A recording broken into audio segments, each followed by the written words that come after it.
Don't blame us. U.S. Secretary of State Antony Blinken blaming the Trump White House for China building a spy facility in Cuba. He said that administration wasn't making enough progress on the issues. Joining us now, Wisconsin Senator Ron Johnson. Senator, really appreciate you joining us. How do you respond to that, the blame game? Well, first of all, blame the Chinese. And to the extent that China is expanding their capabilities, blame the fact that the Biden administration is completely weak. I believe that President Joe Biden is compromised. I think China has all kinds of information on his vast web of foreign financial entanglements. So it's unfortunate. America needs to be able to respond to what China is doing around the world. They've become aggressive. I wish they were no more than a friendly rival, but they've become an unfriendly adversary, and we need to respond with strength. Senator, let me ask you this, because you say, and this is related to a certain degree, we're not looking at President Biden right now, but our Justice Department is looking at President Trump. And you say the FBI and the DOJ are actually interfering in the 2024 election. Many Americans feel that way, too, in a similar way as in 2016. Is there anything that you can do on the Hill to fight this? Because people are very concerned that there's not equal justice in this country, and that to a degree these elections aren't necessarily fair. Well, we expose the truth, and that's what we've been doing. I mean, go back to Lois Lerner. We exposed the fact that the Obama administration had weaponized the IRS against Tea Party groups. We certainly found out that James Comey's exoneration memo was edited to remove things that might be criminal. We obviously know now about the corrupt FBI investigation on the Russian hoax. So let's face it, federal law enforcement has been targeting President Trump since before he became president. And they've been relentless about it. And it's been the FBI, it's been the Department of Justice. Now we know it's the intelligence officials, at least former ones, that signed that letter saying that the Hunter Biden laptop was a Russian information operation. That letter was a information operation that interfered in our election. By the way, when the FBI leaked a secure briefing they gave to Senator Grassley and I to the Washington Post, that interfered in the Wisconsin senatorial election. So this has been happening time and time again. It has to stop. This indictment never should have come down because we never should have done a SWAT raid on a former president's secure location.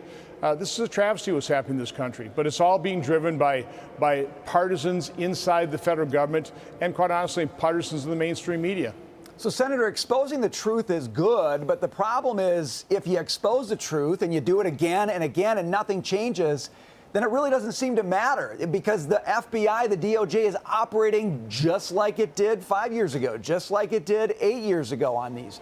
What can you actually do to force meaningful change? And to me, the only thing that comes to mind is money. How do you change the money situation with these agencies so that they have to change their behavior? If you're funding them the way they do business now, it seems they'll just keep doing business this way. Well, as I often say, nobody can out-frustrate me. So I realize the progress is slow and it's very frustrating.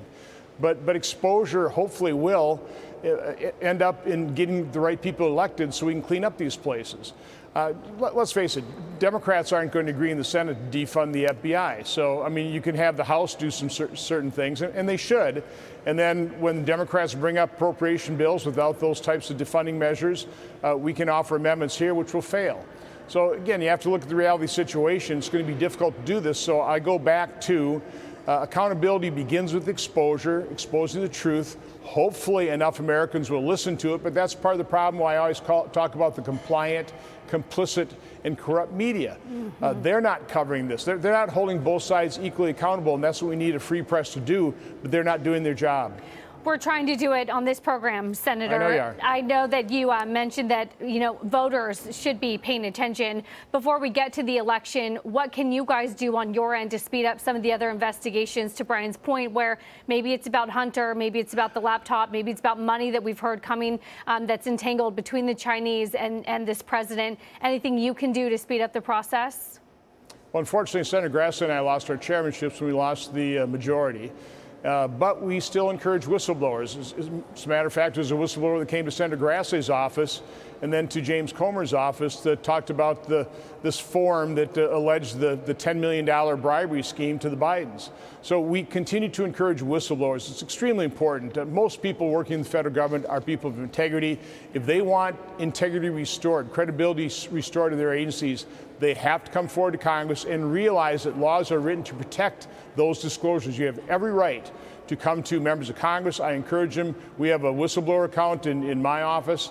We need more people coming forward from these agencies to tell the American public the truth. That's an excellent point, Senator. And I think a lot of Americans, when these kind of points do come to light, they're not stupid. So in the court of public opinion, decisions are made as well. Yeah. We appreciate your time today, Senator Johnson. Thank you.